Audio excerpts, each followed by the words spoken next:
What's going on, guys? My name is Matt Kirshner, and you are listening to another episode of Right Track Detroit. Shout out to Julian Solomon over at Royal House Recording for creating the intro music to this. I really hope you guys enjoy, and if you do enjoy, do me a favor and go subscribe. I release 2 episodes every single week and a 3rd episode with my brothers, and you can go find that at RT Brotherhood anywhere. We just started releasing content, so it's all brand new, and it's nerd related stuff. So if you guys are into video games or comic books or any really sci-fi type stuff, that's gonna be your spot. I also do the Music Mondays, so if you love music like I do, you will enjoy this. All right, you guys are great. Thank you so much, and I hope you enjoy another episode of Right Track Detroit, the world's #1 spot for new music, community, and culture in the city of Detroit. Before we get into the show, I wanted to give a big shout out to Modern Cowboy Performance Nutrition. Guys, this stuff is the real deal, and I got the creamy chocolate flavor, but it also comes in vanilla. I just recently started getting back into the gym. I'm going about 3-4 days a week, and this stuff has been awesome. So if you guys want to go and try this product out, just go to thecowboyway.com, and way is spelled WHEY, the Cowboy Way. Super clever name, and it's really good products. Not only does it have only 160 calories, but it's only got 2 grams of sugar in the whole thing. So this stuff is good for you, and it tastes really, really good too. So big shout out to them. Definitely go to their website and check this stuff out. I want to give another shout out to Right Track Media. Guys, if you need help creating a podcast or doing any live streaming stuff, get a hold of me at righttrackmedia.com. Track is spelled Trac. righttrackmedia.com. Awesome, guys. So today we got a fun show for you.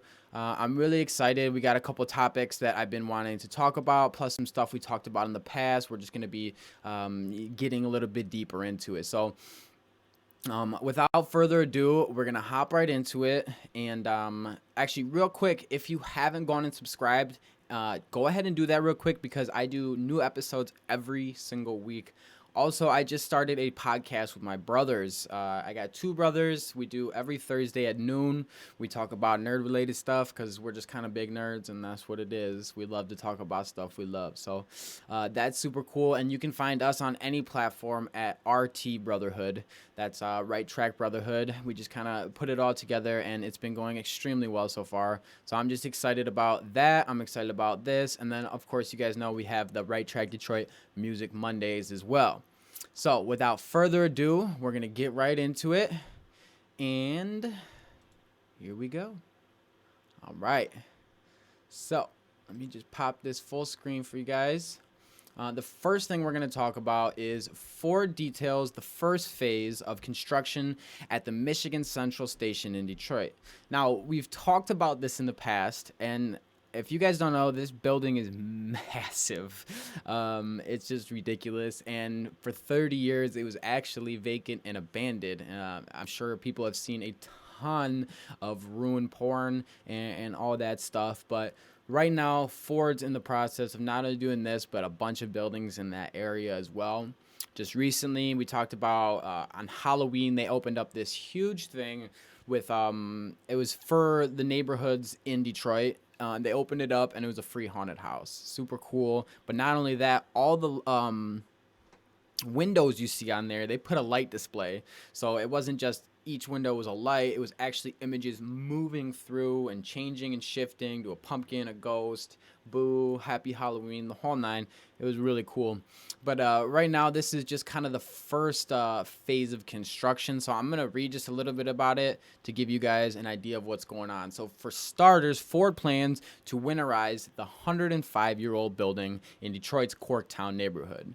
The building needs to be dried out for an extensive water damage that it sustained over the years. Like I said, it was abandoned for 30 years, so there's going to be a ton of work that gets put into this. Now, I know the people who sold the building, the mayor made sure that they had windows put in because of the blight problem, obviously, and that's something that is still going on. I know they fixed all the windows, but there's blight still all over Detroit. And what's awesome right now is that it's it's changing. Things are actually changing. So it's really excited to see that progress happen. So basically, let's see. Ford purchased the train station earlier this year, and so by 2022 is when it's estimated to be done. Now this has 1.2 million square feet, which is just enormous. But it's just the first phase of everything, so they're getting it cleaned up and winterized. It looks like they're going into more details about the further phases, but I think we'll talk about that as time goes on. All right, one thing that I'm super excited about, being a millennial myself, this article was written saying that more millennials are moving to Detroit. Now, I've talked to some of the baby boomers and some of my friends' parents and things like that, and the older generation seems to think it's no place to raise a kid. But with all these millennials moving in, chances are they're going to start to raise some families, and I've already started to see that happen. Now, I know a couple people who live down there that have kids, and Detroit is just becoming more and more of a place for people to be, and not only people but families.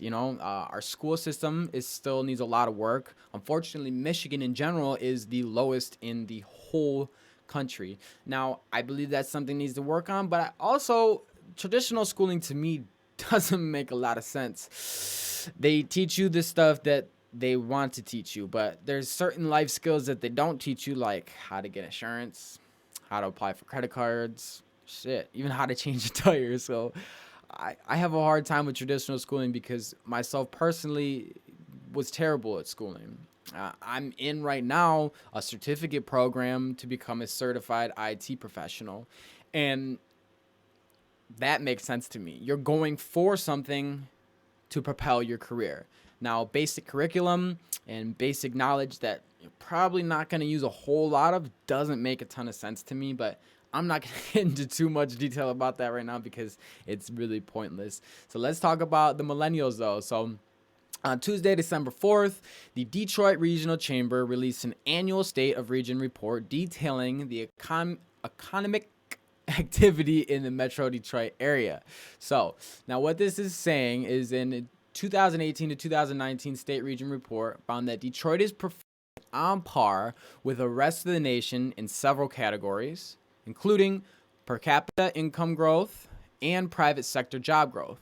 Now, you guys know me. I'm super excited about all the jobs coming into Detroit because there is a ridiculous amount. And that's something that, when I've been walking on the streets and talking to the people in Detroit, where are the jobs? Where are the jobs? But I think now that we're talking about it a little bit more, people are starting to understand. I mean, I've talked about over 6,000 jobs coming in the next year alone. And then 2022, we just talked about the train station coming. That's going to bring a lot of jobs, not only for the upper class, the people who are going to be working in the autonomous vehicle part, but the whole lower level of that building is going to consist of retail and food and all this stuff for other jobs as well. So I really believe that if we can figure out some way to give those jobs to the people who live in the city over people who live, in the suburbs, I think is going to be extremely important, because that's how we're going to keep the people in the community that already live here. There's a ridiculous amount of people that stayed. There was a lot of people who left, 100%. But the people who stayed, they deserve to have that spot. I mean, they went through the hard times. They didn't run. They stayed, and they held strong and held each other up. They supported each other, and that's another thing that I'm really excited about, because the amount of people that I talked to and have interviewed, some of them left and came back, but the ones who have stayed, I just talk about how great the community is and how supportive everyone around them has been. I remember hearing this one podcast, and this guy, he was dead broke, moved into this house, literally had $1,000 for the home, bought it, needed all this ridiculous amount of renovations, and his neighbors are the ones that came and helped him clean it up, build it back, and now this guy's sustainable, doing his thing, living in a beautiful home because of the community. And that just goes to show you how strong Detroit is and how strong and hardworking these people are. That's just one example, but it's all over, and it's just a matter of discovering it and finding these people. And that's one of my missions, to come out here and tell you guys how amazing Detroit is doing, because I'm sure you hear on the mainstream media all the garbage and all the negative and everything like that. But I'm here to tell you the good stuff that's happening, and it is going down. So with that being said, I'm going to read back on this article so we can get a little more idea of what's going on. So after several years of population decline, which did happen back in the 50s, 60s, 70s, and I was just talking to my grandfather about this at lunch. He was saying when he was growing up, he spent a ton of time in Detroit. It was his number one spot to go if he was skipping school and things like that. But with that being said, the population was almost 2 million people. Now, unfortunately, we're down to about 700,000 now. But let me go back into this percentage and talk about what it was. So after several years of population decline, Metro Detroit grew by 0.3% between 2013 and 2017, with an influx of over 7,000 new residents in 2017 alone. Although this may seem a marginal growth, Detroit has outperformed regional peers like Chicago, Cleveland, Pittsburgh. All y'all can suck it. No, but for real, I'm really excited to see that, because, for the longest, it's just decline. But now we're moving not only at a rate that's great, but a rate that's outperforming other cities around the same size. I mean, you guys know Chicago is huge, and Cleveland and Pittsburgh are pretty close. But I'm really excited to see this go from 700,000 back up to that 2 million mark. I really, really believe in the next 10 years we can get that pretty close and continue to grow and continue to show how amazing everything is going. Now, there was one other thing in this article I wanted to talk about, so I'm just going to scroll down a little bit. Mind the ads. I'm sorry, guys. It's so annoying. Okay, so here we go. So it really is, they're saying between the ages between 24 and 35, which is the millennials, positive growth of 9.7%. And the only city that beat it was Seattle, with a millennial growth at 13.5. So Seattle, I mean, I've heard nothing but good things about Seattle. I've never been personally, so I can't give you how I really, feel about it, because I've never been, but nothing but good things from them. So it's good to hear that they're doing good, and then also Detroit is just trailing right behind them. It shows you one thing: Detroit's not what you think it is. Unless you think it's great, then it's definitely that. But so I thought the article was interesting, and I wanted to share it with you guys because it was pretty exciting for me. So we're gonna hop on to the next one, and this is a big topic for me. And I think it's a big topic for the world in general. We're going through another prohibition. And 100 years ago, I started doing some research behind it, because I was really interested to hear, what you always hear: history repeats itself, right? Every time, over and over. But it seems like nobody really remembers it. They just kind of oh, history repeats itself, and then they move on with their day.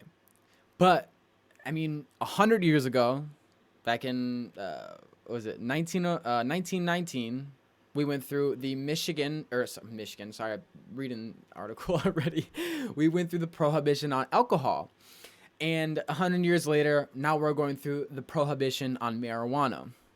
Now, I'm going to just read a little bit about this, because this touches home with me, because I don't believe in all these prescription drugs that people are making. They're making them in a laboratory and feeding them to you. I'm completely against prescription drugs, mainly for the fact that I've seen it kill a ridiculous amount of kids I went to high school with. Back in 2014 alone, I think I buried 5 people, 5 funerals, and that's not including the people I didn't know. You know what I'm saying? Those are people that I knew. So between opiates and obviously heroin, but unfortunately, what you see is a lot of these suburban kids starting out with the pills and then finding their way to the heroin. So when you tell me that marijuana, a plant from the ground in herbal medicine, is helping people get off and over opioid addictions and all other crazy amount of addictions, I just don't see where the negative it is. And obviously, I get the fact that people will be selling it illegally, but hey, they've been doing that for always. So now we're actually going to be able to take some of that money in and put it towards things like schools and roads. And I mean, if you guys aren't from Michigan or Detroit, you won't really understand the road problem, but it's bad. I mean, it's really bad. So to have this extra money coming in for those problems, and I talked about earlier, our schools. I mean, this is going to be huge for not only the state of Michigan, but for Detroit, because with um, right now, the dispensaries, the medical dispensaries, because we've been medically legal for 10 years, but now this is recreationally legal in the state. But the city of Detroit is where most of the dispensaries are because they won't give permits to the suburbs yet. Now, we're going to see that change very dramatically over time. But as of right now, that money is going to be funneling in Detroit because that's where the dispensaries are. So I love, love, love, love, love that. More money for the state. Now, I believe it's a 10% tax on all medical marijuana, which isn't crazy. But then there's also the 6% Michigan state tax as well. So it's going to be 16% tax on top of it. And I'm really excited to see what they do with this money. And I just really hope that there's no corruption or anything like that to skew what's really going to happen. So I'm just really excited to see that happen. Now I'm going to dive a little bit into the article so you guys can kind of get a feel for what's going on. So this article was from the 5th, which was 3 days ago. Right, so Michigan became legal at the stroke of midnight Thursday in Michigan, making it the first state in the Midwest to end controlled substance prohibition. First state in the Midwest, the best state in the Midwest. But after a decade after voters approved medical marijuana in the Great Lakes, this state is now the 10th in the union to legalize recreational cannabis use, making a dramatic change in sentiment to end its criminalization and potential multi-million-dollar industry. Now, right now, it's a multi-million-dollar industry. In 10 years, it's going to be a billion-dollar industry. At this point, now that all these states are becoming legal, it's just going to keep growing. And I'm really excited about it because it's going to save lives. It's going to help people. It's going to help our schools and our roads. And I mean, you can fight me until you're blue in the face and tell me that it's a gateway drug and all this, but what about your 80-year-old grandma who's dealing with dementia or some sort of disease that's eating her body from the inside out, uses this cannabis and gets off all her meds and lives another 10, 20, 30 years? That's a win. Because I get so mad about prescription drugs, so I'm not going to dive too much deeper into it, but I really believe that this is going to help and save a lot of people. All right, so it's a huge accomplishment and a major milestone, not just for Michigan, but for the country, says Josh Hovey, and he's a spokesman for the Coalition to Regulate Marijuana. All right, there was one thing. Okay, for some people, it's a lifetime of work that's being realized. It's a huge accomplishment for those who have been in the legalization efforts for 20, 30 years. So this has been happening for a ridiculous amount of time, and I'm just really happy that it was passed. Now, it was passed back in October, but it didn't go into effect until a couple days ago. So this is the last thing I'm going to read about it, and then we'll move forward. The private events are expected to be held throughout the state on Thursday. A lifelong and new users celebrate victories in making... so we basically, long story short, we won the vote. 56% of voters approved it on November 6th, not October. Sorry about that. All right, so I think this is great. I think it's going to help a lot of people, and it's going to start improving our school systems as long as we figure out a good school system to do. That's another topic we'll talk about another day. All right, so this is a topic that touches home with me. So if any of you guys don't know, I struggled with homelessness at the age of 18. Luckily, I had a lot of amazing people around me that helped house me for 1, 2, 3 days, up to a week or two, until I was able to really find my way. Unfortunately, I was on the streets for a brief period of time, and I'll just share with you this one story because this one story inspired a lot of change in my life. So one day I was One day I was climbing into a recycle bin, collecting cans and things like that, and a gentleman stopped me, asked me what I needed the money for. I said, "I'm just looking for food."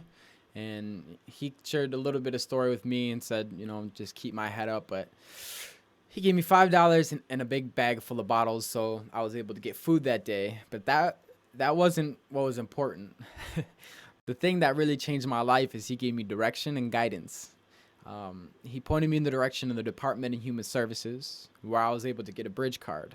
And that day, and the next day, I didn't have to worry about food because of the money he gave me. So I took his advice. I went up to the DHS and I applied for a bridge card. Now, it took a little bit of time for me to get that bridge card, but the minute I had that card in my hand and I didn't have to worry about food anymore,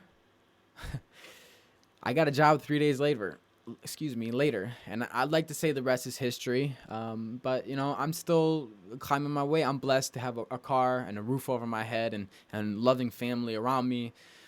But 6 years later, so this was 6 years ago, I finally told myself, it's my time to give back. I might not be at the best spot. I can't dish out millions of dollars, not even thousands of dollars, but I can provide someone with the same thing that guy gave me: hope and guidance. So I went down and I wanted to get more involved in the city of Detroit because this is where I plan on moving my media company when I'm able.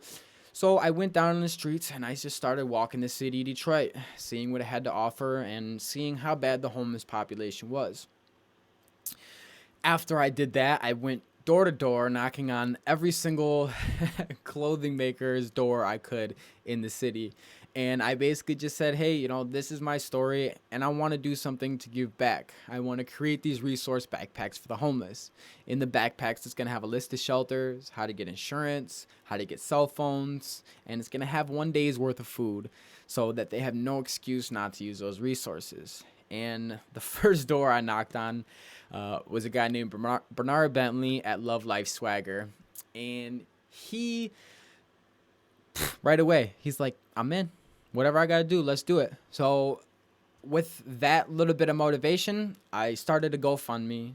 We raised $1,700 with the help of some amazing people around me, and we 4 resource backpacks for the homeless. Now, I've been able to pass out almost 30 so far, so we still got some room to go, but I want to take it 1 week at a time because my thing isn't here's a bag, bye, have a nice day. My thing is like, here's a bag, what else do you need? What would propel you forward? And luckily, I've been able to make some relationships with some people down there. Some people are really hesitant of me. I'm sure they get a lot of people like, oh, I'll be back. But the people that I have been in contact with, I've been back and back and back and back. So these people, like shout out Jesse, shout out Tony, shout out Nick Ross, shout out all you guys. I hope everything's going good. Obviously, they're probably not watching this, but I will tell you this. One person that we helped now has a home. That's Tony McAdoo. He was actually on episode 2 of Right Track Detroit, so if you want to go check out his story, it got a little emotional, but, we sat down for lunch, and it was a really good episode, and he's a really good guy. He just needs a little bit of guidance, so he's doing okay right now. And then Jesse just recently got a roof over his head. He's got a dog with him. They've been out in Detroit for 4 years and homeless now. So little things, just little steps. And I just try to keep encouraging them to keep pushing forward. So with that long story, my apologies. But now this leads into this. So if you guys are unfamiliar with the Ilitch family, they're kind of a big deal around here. They own the Red Wings, they own the Tigers, and a ridiculous amount of property in the city. Now, the new Little Caesars Arena just popped up not too long ago. Obviously, they own that. But there was a plan by a Midtown homeless shelter to move into a new, bigger space. But right now it's in limbo because of the Detroit Red Wings and Little Caesars Pizza Change have waffled? That's kind of weird.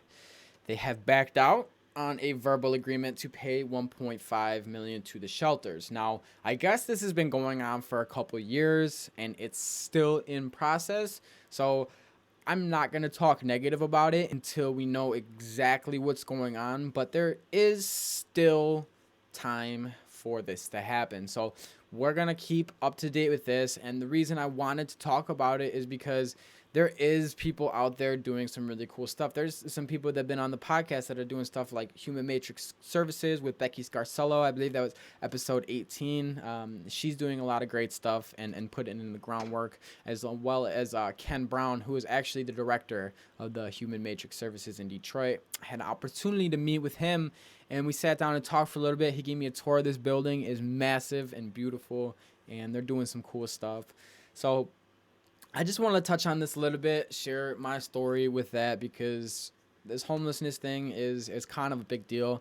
I don't know if we'll ever get to a point where it's cured, but if we can keep providing the resources for the people who want it, well, then we're winning. That's it. End of story. Period. That's what's important. So with that being said, we're going to keep moving on. And you guys know I love talking about new development in the city of Detroit, because with new development brings jobs, it brings housing, and hopefully affordable housing too. Some of these places I know that aren't going to be that affordable, but that's okay.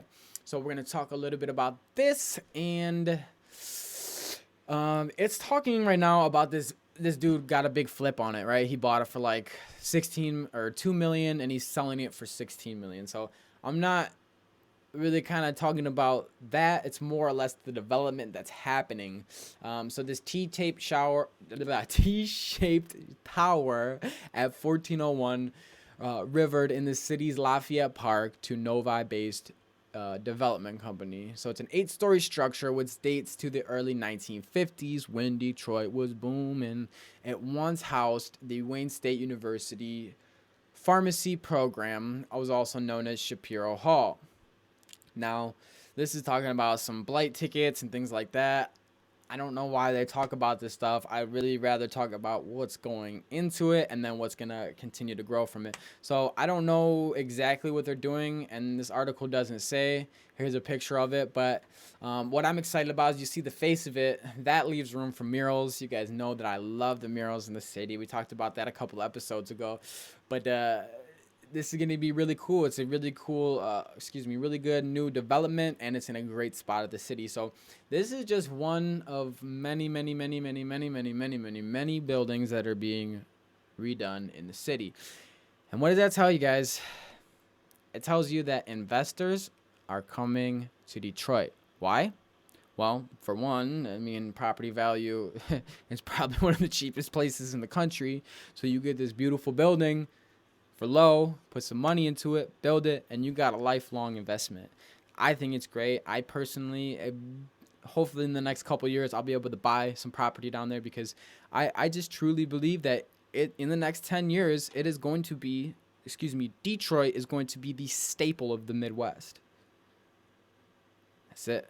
So with all this development coming in, I'm really excited. Really excited. And if you guys are listening on the podcast, we also are doing a live stream on Twitch, and I repurpose it to YouTube as well. So if you want to see the video and check out some of the stuff we're talking about it, feel free to go over those. You guys can find me anywhere at Matt J. Kirshner. If you want to reach out, DM me, say what's up, tell me you guys love the show, tell me you hate it. Either way is good, because if you don't like it, I can improve it and make it better. If you do like it, I'm going to keep pushing content to you. Like I said, I do 3 episodes a week. 2 on Right Track Detroit, and then 1 with the Right Track Brotherhood. With my brothers, we talk about nerd stuff. Mondays, we talk about music. We interview artists, get to hear some of their music, and get to know them. Thursday, we do this, or we have interviews with the people in the city. I really want people to understand that Detroit isn't all what it's made out to be. And I want people to understand that. And I really think that people are, it's really cool. I do have statistics on the stuff that's being downloaded, and you would think a podcast about Detroit, it's just people in Detroit listening, but it's actually just a fraction. It's probably less than half of the people that listen to this show are from Detroit. We're actually getting download not only all over the country, but all over the world. So I wanted to give a big shout out to everyone who has been tuning in, and a big shout out to some new fans out in Maryland. You guys are awesome. You've been downloading every episode, so big thanks to you, and really everywhere. But you specifically, because I see you coming in hot, and I don't know if you listen to all the episodes or you're telling friends about it, but telling someone who's interested in the show really helps us grow. And if you guys could do that, I'd really, really appreciate it. So big thanks to everyone who's been listening and watching with this new video content. We just started doing this video content a couple weeks ago, so just learning, getting all the kinks, but I really wanted to make this show the best for everyone listening and or watching. Now, with that being said, we're going to go into one more development thing, and then we're going to tie this show up. So let's see, 108 million into Lafayette Park housing development underway. So now, if I'm not mistaken, yeah, this is the same building. So this gets a little bit deeper onto what's going into that building. The last one was just talking about, oh, this guy made a flip on it. But this one is what's really happening. So let's see. They're planning to do 374 apartments and condominiums. Now, let's see exactly. Here we go. This is what I wanted to tell you. All right, so 314 for-rent apartments and 60 for-sale condos on a 5-acre site. Now, 5 acres isn't a ridiculous amount, but 374 different apartments and condos is going to be really, really good. And now what's really cool is 20% of the residents will be set aside for affordable units, and that is awesome. Okay, that I wasn't even sure about, so I'm glad we got to read this together and figure this out. So with those units, 80% or less of the area's median income. So that's how they're basing it. And the level is currently $38,450 for individual, $43,950 for a couple, and $54,900 for a family of 4. Now, with that being said, I think that's affordable. Not only are jobs coming in, but now we have places for people to live. Sorry, the video got cut off here at the end, but I wanted to thank you guys so much for tuning in. If you enjoyed it, do me a favor and go subscribe, go write a rating, review if you got time. I would really appreciate it. Every little bit helps. So thank you guys so much. Have a good one.